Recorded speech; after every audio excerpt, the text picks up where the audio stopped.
Hello guys, welcome back to my channel, and in today's video we're going to talk about the dead space versus shunt.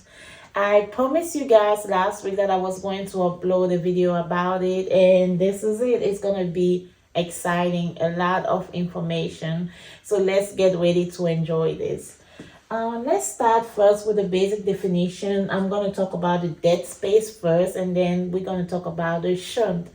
And I will write the basic definitions down because it's going to take us to a long run to understand many little concepts through this video. So what is the dead space? The dead space is when you have ventilation without a perfusion. So let's write this down. So dead space equal ventilation without a perfusion. And how does this work? I'm going to draw a basic picture of our pulmonary anatomy so we can see everything. So here we have our trachea dividing at the carina. Here we have the lungs. So I'm going to write in different color, draw in different color. And here, this is our alveolo-capillary membrane where the gas exchanges are going to take place. And in blue here, we have our pulmonary artery from the right ventricle bringing us the deoxygenated blood, O2 minus. And here we have our pulmonary veins going back to the left atrium with the oxygenated blood. This oxygenated blood is going to be later pumped out in different organs through the aorta. So what I mean by ventilation without a perfusion. Ventilation is the movement of air in and out the lungs. So when we actually inhale, when we're breathing air, we're breathing oxygen. And that oxygen is going to go down into our alveoli. So to participate into the gas exchange. Now we have our pulmonary artery bringing here the deoxygenated blood here in blue. So what is going to happen? We're going to have exchanges of gas. So here we have more CO2 and less O2. That's why it's called deoxygenated, right? So the oxygen is going to diffuse because it has less pressure of oxygen here compared to here. And it's going to make this blood oxygenated. So our blood is going to become oxygenated and go back to the pulmonary vein. And the CO2 is going to diffuse back here in the lung to get exhaled.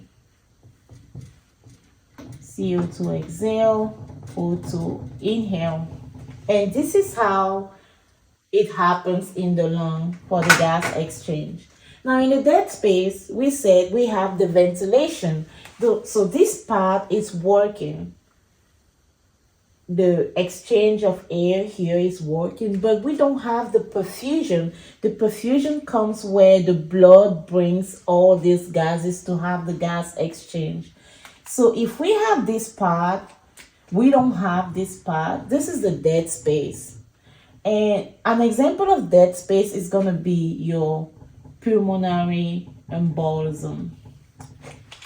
So if you have a blockade here, your blood cannot go through, even though you still have your ventilation. Your O2 is ready to diffuse here, but you don't have that blood circulation. So this is a perfect example of dead space.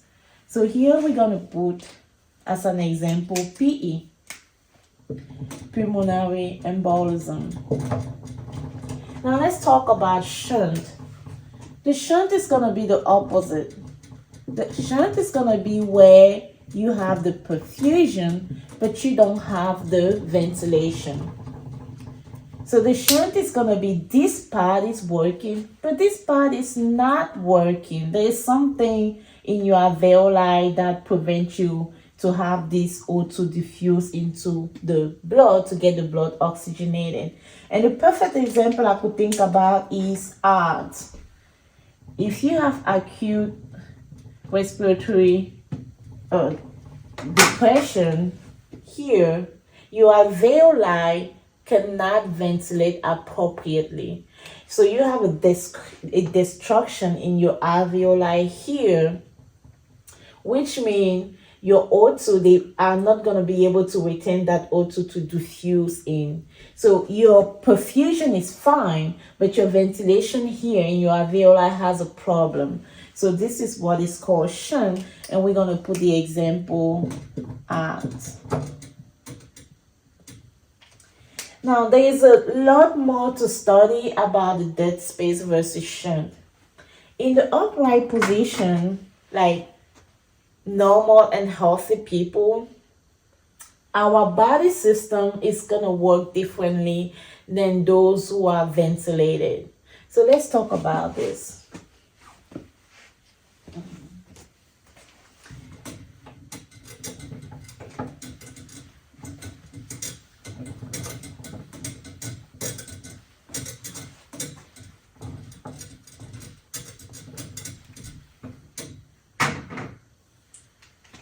So if I am standing up, a healthy person standing up, you have more ventilation and more perfusion at the dependent part of your lung. So the dependent part is going to be the base. So upstanding, upright, I have more ventilation and perfusion at my base. And this is going to be the same thing if I lay down. So if I lay down on, let's say, on my left lung is getting more perfusion and more ventilation. So let's write it down. So if I am laying down, let's say lateral decubitus. And I'm still going to try to draw something here. And this is going to be my right lung. This is going to be my left lung. This left lung, which is the dependent here, it has more ventilation and more perfusion than the right lung because this side is dependent. Now let's take a case of somebody who is intubated under the positive pressure of the ventilator. So here,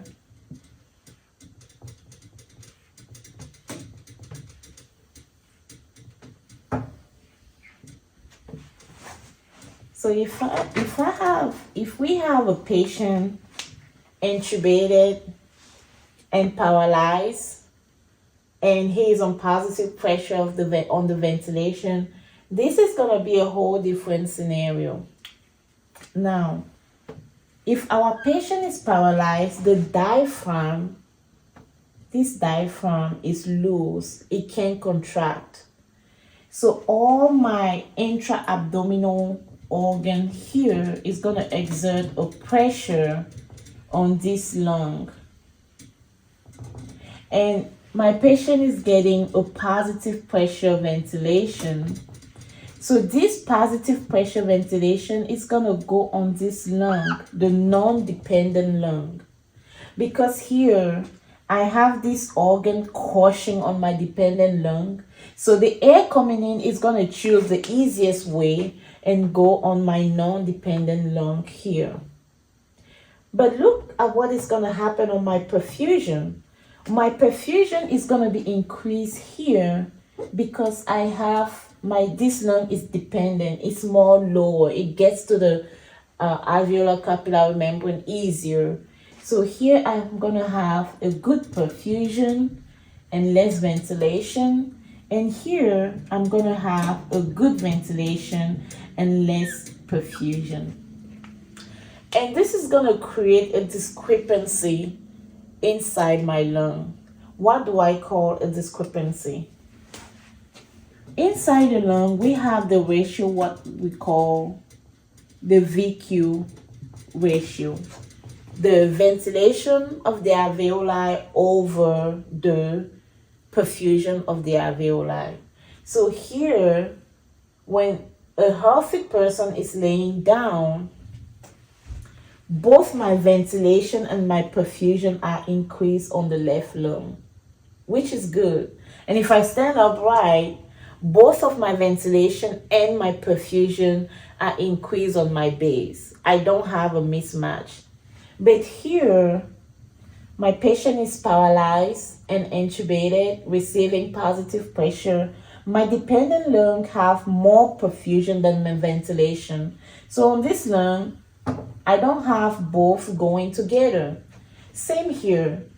My non-dependent lung has more ventilation, but don't get a perfusion. This is what we call the VQ mismatch. And normally the ratio is equal to 0.8. Now, where do I get the 0.8? We're gonna get there. Now, what is the ventilation of my alveoli? The ventilation of my alveoli is the amount of air that I'm getting in now for each respiration cycle. Let's do this.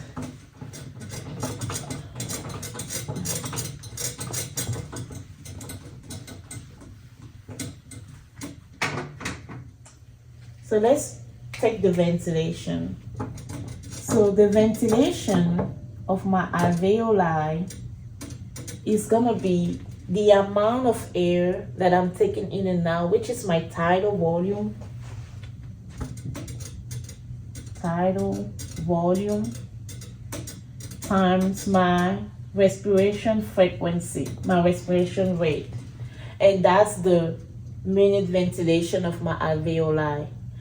Now, remember last week when I talked about the upper airways and we saw a conducting zone that was a dead space zone. Remember, dead space ventilation without a perfusion. So if you have your lung here,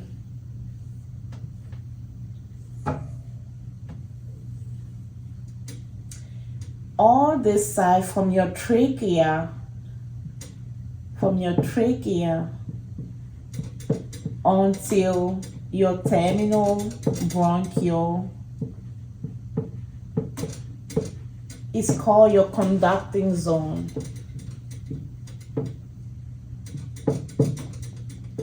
So your conducting zone is from your trachea until your bronchial and is equal to the dead space, because here you have the ventilation, but this part doesn't participate in the gas exchange. Remember, your gas exchange starts from your respiratory bronchial onto your alveoli. So this is the dead space of your lung.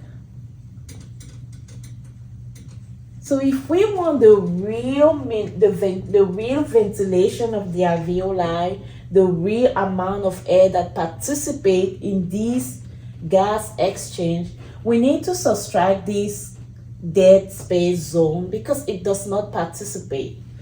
So if I want my minute ventilation of my alveoli, it's gonna be my tidal volume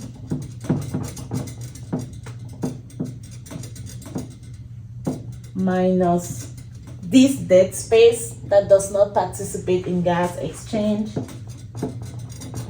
times my respiratory rate.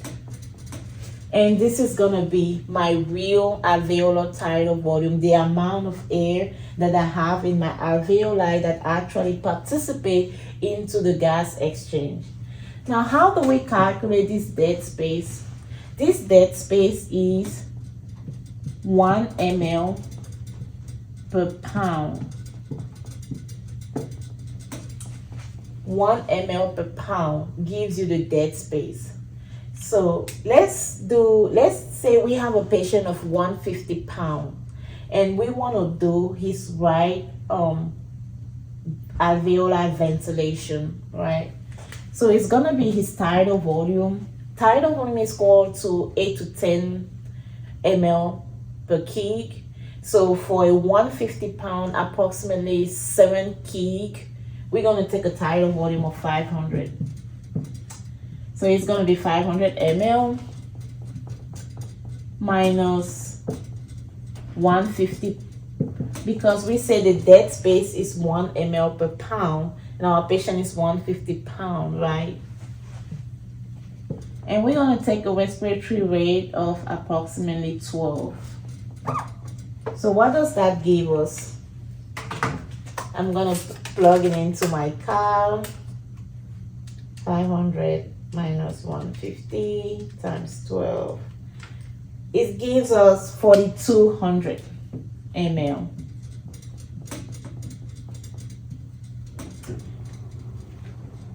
Per minute. So here we have 22 ml per minute. And this is our alveoli ventilation. This is the real amount of air that I get in for each minute that is going to participate in my gas exchange. So here we have V equal 4,200 ml per minute. Now let's talk about the perfusion.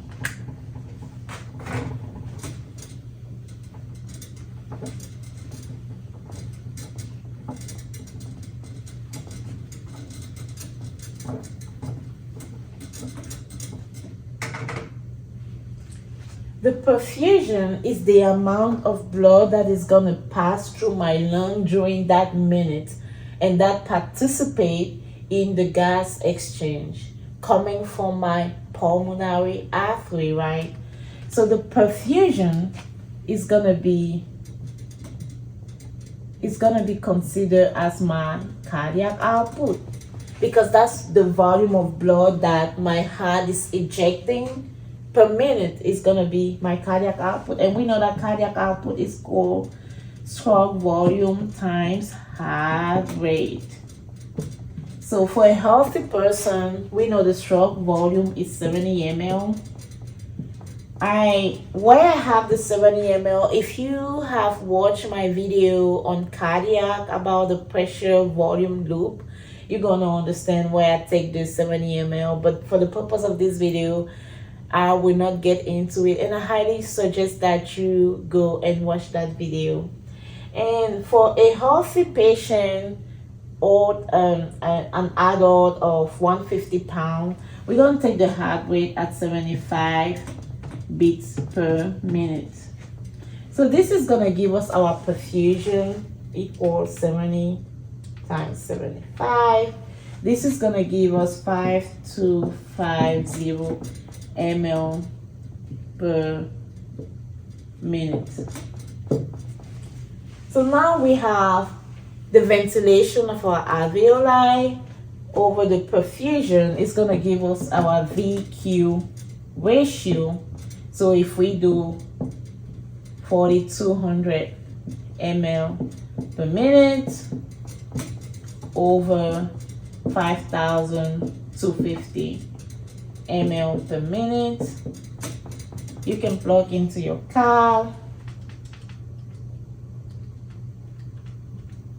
It gives us 0.8, and this is the ratio. So you might say, why is this ratio normal into a normal person? Why do we have a VQ mismatch into a normal person? Because the alveoli are not perfused and ventilated the same way all across the lung. Remember, I told you that if you stand up, your base, your dependent base of the right and the left lung are going to have more perfusion and more ventilation.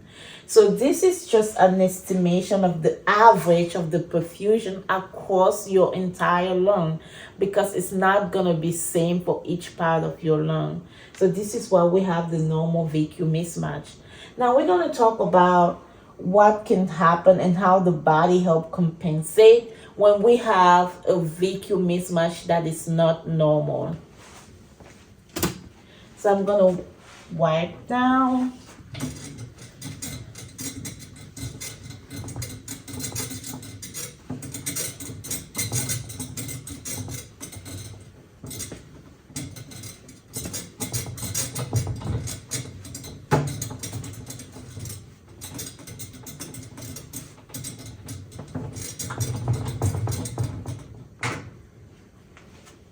So normally, our ventilation of the alveoli over the perfusion gives us a ratio 0.8. This is what we just said, and we found out how do we get to the 0.8. Now, if I have an increase in my ventilation,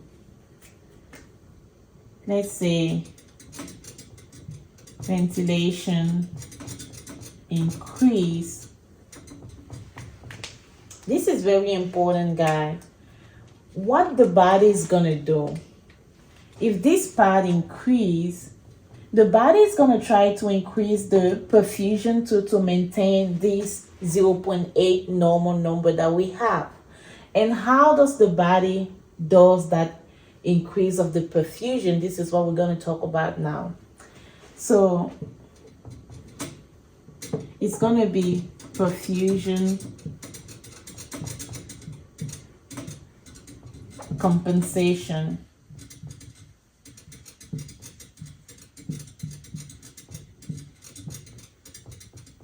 So if I have an increase in my ventilation, that means we're going to draw this thing again so we don't get lost. And this is our lung. And this is our lung. So if my ventilation increase, that means I have more O2, right? That means I'm getting more O2, I'm getting more oxygen. So this is my oxygen is gonna increase. And what my oxygen is gonna do, my oxygen is gonna diffuse into the alveolo-capillary membrane. So increase of oxygen, increase in diffusion in alveolo-capillary. And the oxygen is going to have a direct effect on my blood vessel right here. It's going to dilate. The oxygen is going to dilate my vessel. So I'm going to have vasodilation on my vessel. Oxygen is going to work on your vessel.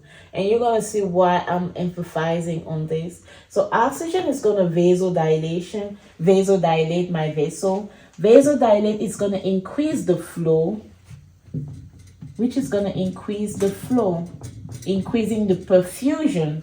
So the body has compensated by increasing the perfusion. And this is how the body does the compensation when you have an increase in your volume.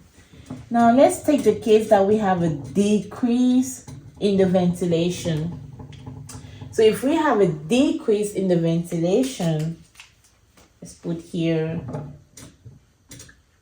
ventilation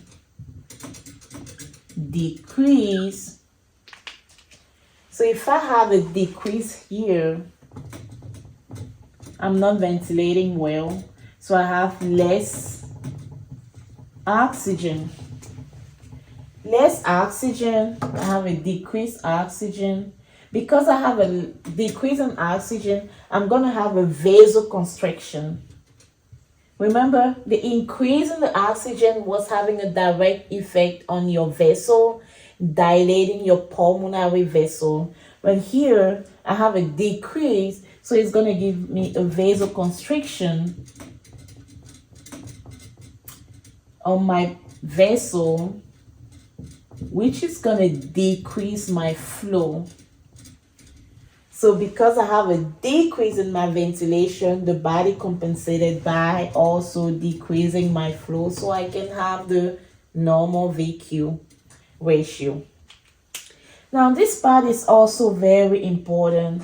I uploaded a video about diuretics last week. If you haven't watched it, I highly suggest that you watch it, because when you have patient treated with carbonic anhydrase inhibitor, which is a diuretic, and they use that to treat patient with mountain sickness. This is the principle behind this. So when somebody is in high altitude, you have less pressure, partial pressure of oxygen. So your body senses that, oh, you have less oxygen, and this is how it's going to compensate. It's going to give you a hypoxic constriction of your blood vessel to maintain this mismatch.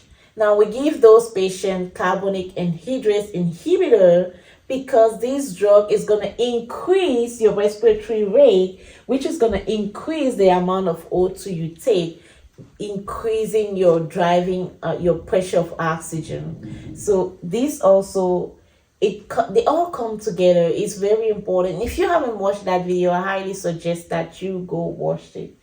Now let's talk about if we have a default in our perfusion.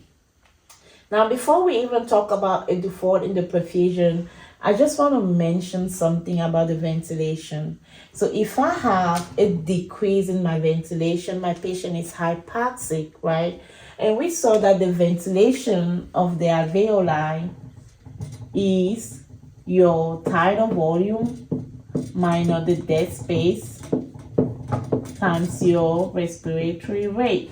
And we did the math and we came with a number that gave us a ratio. Now, what do you want to do? Do you want to increase your volume if your patient is hypoxic, or do you want to increase the frequency of respiration? So I would just throw it out there. You want to increase your volume, because if you increase the frequency of the respiration, your patient is still breathing more into the same conducting zone, and he's still getting the dead space, that part of your lung that doesn't have oxygen but ventilation, so it's not helpful. So if you really want to help ventilating your patient, you want to increase the tidal volume, right? Because that's the amount of air that gets involved in gas exchange. So was just something that I found important to throw here. Now let's talk about if we have things going on in our perfusion.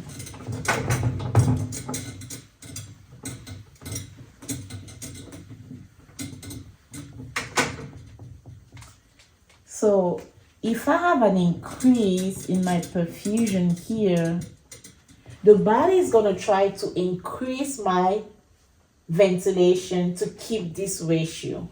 So my problem is the increase in my perfusion.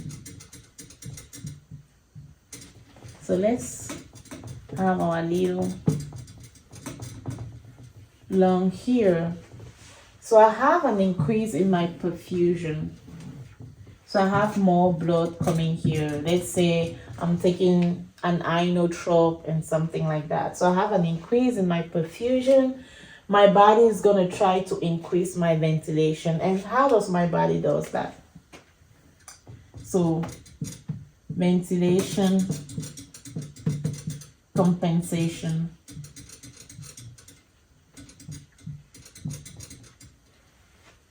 Because the blood that comes here is deoxygenated, so it has more CO2, and I have this increase of CO2 because I have increase in my perfusion.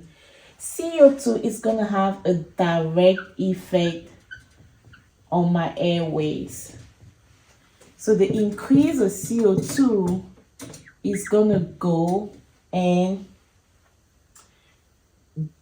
dilate my bronchi. So I'm going to have a bronchodilation. Bronchodilation. Remember, and do not confuse with the oxygen. Oxygen acts on the vasculature. but CO2 will act on your bronchi. So it's going to dilate your bronchi. And if I dilate my bronchi, so I'm getting more air, so I'm increasing my ventilation. So my ventilation is going to go up. Ventilation up. And this is going to be the reverse if I have a decrease here in my perfusion. So if I have less blood here coming, it's less blood, but it's still CO2. That means I have this decrease in CO2 here. My body is going to try to decrease my ventilation. CO2 is going to have a bronchoconstriction, that decrease in the amount of CO2. The decrease in the amount of CO2 is going to exert a bronchoconstriction here. Bronchoconstriction, which is going to give me less ventilation because my bronchioles are constricted. Decrease in ventilation. So my body compensated by the decrease in the ventilation. So this concept is very important, guys. And this is how things tie together. Oxygen acts on the vasculature and CO2 act on the bronchiole. Do not confuse both. So this is what I got for dead space versus shunt. If you like this video, please leave a comment, subscribe, and share. And I will see you guys on my next video. Thank you.